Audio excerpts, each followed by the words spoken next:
Hey guys, welcome back. तो शुरू करते हैं हमारी 10 डेज़ की वोकेबलरी की सीरीज़ 100+ वर्ड्स, जिसमें हम सीखेंगे सिनोनिम्स और एंटोनिम्स के साथ।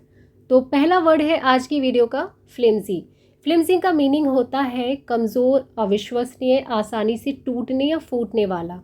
तो इसके सिनोनिम्स हो जाएंगे जो बहुत ही कमज़ोर है, नाजुक है, यानी फ्रैजिल, शेकी, फ्रेल। कमज़ोर किसी कपड़े के लिए, पेपर, किसी भी चीज़ के लिए जो बहुत ही हल्का सा है। एक एग्जाम्पल देखिए, she felt cold in her flimsy dress. वो अपनी झीनी सी ड्रेस में कोल्ड फील करती है। Next, stop giving flimsy excuses. ये झूठे बहाने या तुच्छ बहाने बनाना बंद करो। फ्लिम्जी यानी कमज़ोर है, इनमें दम नहीं है। एंटोनिम क्या हो जाएगा जिसमें अब दम हो? Sturdy, firm, tough. तो यहाँ से स्टडी को उठाते हैं और यही सेंटेंस दोबारा से लिखते हैं, स्टॉप गिविंग स्टडी एक्सक्यूजेज। इतने ठोस बहाने देना बंद करो। चलिए आते हैं नेक्स्ट वर्ड पर, फ्यूटाइल। फ्यूटाइल का मीनिंग होता है असफल, व्यर्थ, यानी कि आपने इतनी मेहनत की और वो सारी बेकार गई। तो सिनोनिम इसके हो जाएंगे वेन, फ्रूटलेस, न्यूगेटरी। या फ्रूटलेस जिसका कोई फ्रूट मिला ही नहीं, न्यूगेटरी यानी कि व्यर्थ, vain, futile. It was futile to continue to negotiations. बातचीत जारी रखना व्यर्थ था। ये इतनी भी बातचीत हमारी सारी न्यूगेटरी थी, फ्रूटलेस थी। सेकेंड एग्जाम्पल देखिए, all attempts to cheer her up proved futile. उसे खुश करने की जितनी भी कोशिशें थी वो बेकार साबित हुई। अब इसका एंटोनिम क्या होगा? जो हेल्पफुल हो, इफ़ेक्टिव हो, फ्रूटफुल हो, जिसका फ्रूट मिले। तो इसी सेंटेंस को उठाकर दोबारा से लिखते हैं, all attempts to cheer her up proved fruitful. उसे खुश करने की सारी कोशिशें कामयाब हुईं, फ्रूटफुल रहीं। आते हैं नेक्स्ट वर्ड पर, फ्यूड। पुश्तैनी रंजिश, दुश्मनी, बहुत पुरानी खानदानी दुश्मनी। सिनोनिम इसके हो जाएंगे स्क्वॉबल, ब्रॉल, ऑल्टरकेशन, फ्रैका, डिस्कॉर्ड, डिस्प्यूट। इसमें फ्रैकस नहीं है, इसको हम प्रोनाउंस करेंगे फ्रैका, इसका ध्यान रखिएगा। अ फैमिली फ्यूड यानी कि एक खानदानी झगड़ा।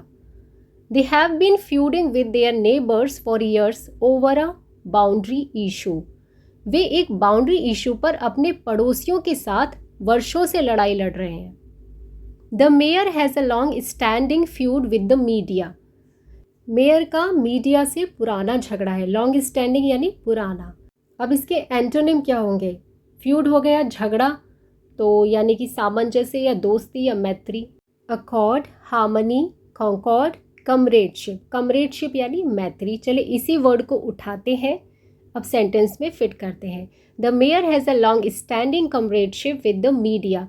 मेयर की मीडिया के साथ बहुत पुरानी मैत्री है, यानी मित्रता है। पहले झगड़ा था, अब मैत्री है। नेक्स्ट वर्ड है फ्रूगल, जो अपने गल्ले में से कुछ ही पैसे खर्च करता है। फ्यूगल, उसे हम बोलते हैं मितव्ययी, सोच समझ के खर्च करने वाला। इकोनॉमिकल, थ्रिफ्टी, स्पेयरिंग, ये सारे इसके सिनोनिम्स हैं। She lives a frugal life, वह एक मितव्ययी जीवन व्यतीत करती है। He has always been hard working and frugal, वह हमेशा ही मेहनती और मितव्ययी रहा है, यानी फिजूल खर्ची वाला बंदा वो नहीं है।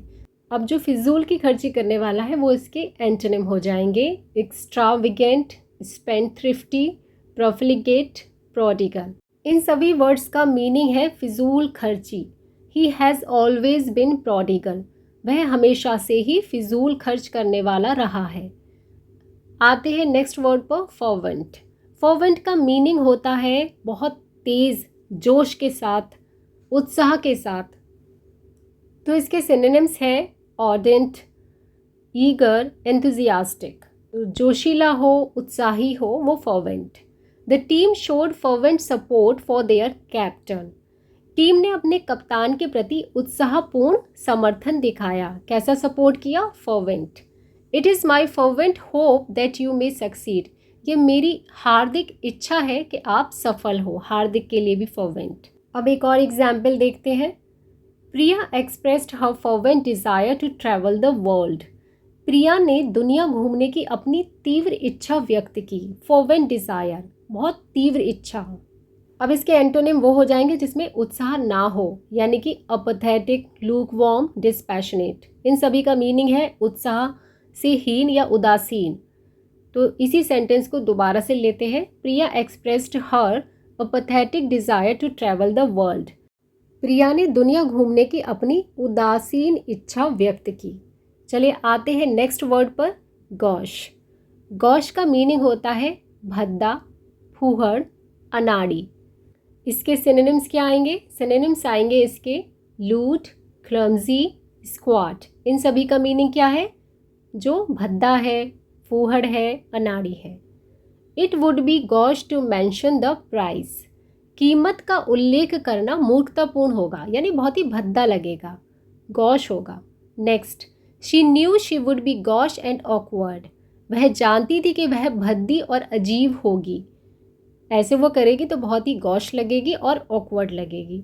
एंटोनिम क्या होंगे? जो एलिगेंट लगे, आकर्षक लगे, अच्छा लगे। Elegant, polished, sophisticated. इसी सेंटेंस को दोबारा से लेते हैं। She knew she would be elegant. उसे पता था कि वह आकर्षक दिखेगी। चलिए आते हैं नेक्स्ट वर्ड पर, हॉटी। हॉटी का मीनिंग होता है घमंडी, जिसे बहुत गुरूर हो और अपने गुरूर में वो अभद्र व्यवहार करे, हॉटी। इसके सिनोनिम्स हो जाएंगे एरोगेंट, कंसीटेड, प्रिटेंशियस। जो दिखावा करने में बहुत ज़्यादा माहिर है, प्रिटेंशियस। एग्जाम्पल देखिए, his haughty behaviour alienated him from his colleagues. उसकी घमंडी व्यवहार ने उसे अपने सहकर्मियों से अलग कर दिया। एलियनेट यानी अलग कर दिया। The CEO's haughty tone made the employees uncomfortable. CEO के अभिमानी लहजे से कर्मचारी असहज हो गए। तो एंटोनिम क्या होंगे इसके? Modest, courteous. जो विनम्र हो, शिष्ट हो। सेंटेंस देखिए, the CEO's courteous tone made the employees comfortable। CEO के विनम्र लहजे से कर्मचारी सहज हो गए। अब विनम्र लहजे से, courteous tone से। आते हैं नेक्स्ट वर्ड पर, हॉल्ट। हॉल्ट का मीनिंग होता है लघु विराम, पड़ाव, रुकाव, और ये वर्ब के रूप में भी काम करता है, या रोकना या कहीं पर डेरा डालना। थोड़ी देर के लिए कहीं रुकना या डेरा डालना। तो इसके सिनोनिम्स है bivouac, pause, stop, abort. Sentence देखिए, the bus came to a halt at the busy intersection. Bus थोड़ी देर के लिए व्यस्त चौराहे पर रुकी। बिजी इंटरसेक्शन, व्यस्त चौराहा। नेक्स्ट देखिए, the construction work had to halt due to heavy rain. भारी वर्षा के कारण निर्माण कार्य रोकना पड़ा, उसे हॉल्ट करना पड़ा। दूसरा एग्जाम्पल देखिए, the hikers decided to halt and rest for a few minutes. पदयात्रियों ने कुछ मिनटों के लिए रुकने और आराम करने का निश्चय किया। हॉल्ट हो गया रुकना, तो एंटोनिम इसके हो जाएंगे जारी रखना, कंटिन्यू, रिज्यूम, प्रोसीड। चलिए एक सेंटेंस को दोबारा से बनाते हैं। The construction work had to proceed. निर्माण कार्य आगे बढ़ाना पड़ा। पहले हॉल्ट करना पड़ा था, रोकना पड़ा था, अब बढ़ाना पड़ा। नेक्स्ट वर्ड है हंक। हंक का मीनिंग होता है एक बहुत बड़ा टुकड़ा या किसी चीज़ का बहुत बड़ा हिस्सा। हंक का एक मीनिंग और होता है जो इनफॉर्मल होता है, मजबूत और आकर्षक आदमी। चंक, ब्लॉक, वेज, यानी हंक ऑफ ब्रेड, ब्रेड का बहुत बड़ा टुकड़ा। और एक दूसरा मीनिंग क्या होता है? A tall, strong, attractive man. तो इसके लिए दो सिनोनिम यहाँ पर है, मस्क्यूलर और माचो। अब एग्जाम्पल देखिए, दोनों का एक एक एग्जाम्पल लेते हैं। Emily took a hunk of cheese from the platter. Emily ने थाली से पनीर का एक टुकड़ा उठाया। दूसरा देखिए, Jack is a hunk, he is tall, muscular and very attractive. Jack एक हृष्ट पुष्ट व्यक्ति है, वह लंबा है, मांसल है और बहुत आकर्षक है। के एंटोनिम हो जाएंगे जो दिखने में अच्छा ना हो, यानी विम्प, गीक। और जो टुकड़े का मीनिंग दे रहा था हंक ऑफ ब्रेड, उसके लिए यूज होगा होल, यानी पूरा का पूरा। एमिली टुक होल चीज फ्रॉम द प्लेटर। एमिली ने थाली से पूरा चीज ले लिया। चलिए आज की वीडियो का लास्ट वर्ड देखते हैं, हैजर्ड। हैजर्ड का मीनिंग होता है खतरा। इसके सिनोनिम आप पहचान सकते हैं। हैजर्ड यानी खतरा, तो डेंजर, मेनस, पेरिल। चलिए अब सेंटेंस देखते हैं। He put his life in hazard to save me. उसने मुझे बचाने के लिए अपना जीवन खतरे में डाल दिया, हैजर्ड में डाल दिया। दूसरा सेंटेंस देखिए, Polluted water sources are hazard to wildlife. दूषित पानी के स्रोत जंगली जीवन के लिए एक खतरा है, हैजर्ड है वाइल्ड लाइफ के लिए। अब इसके एंटोनिम क्या हो जाएंगे? जो सुरक्षा प्रदान करें, खतरा ना हो। Protection, safety, safeguard. Sentence देखिए, wearing a life jacket is a safeguard while boating. नौकायन करते समय लाइफ जैकेट पहनना एक सुरक्षा उपाय है। So guys, that's all for today. Video आपको कैसी लगी है और ये कितनी यूज़फुल है, कमेंट करके ज़रूर बताइए। अच्छी लगी है तो लाइक कर दीजिए और अपने फ्रेंड्स के बीच शेयर कीजिए। चैनल पर न्यू है तो सब्सक्राइब कर लीजिए। Thank you so much for watching this video. जय हिंद, जय भारत।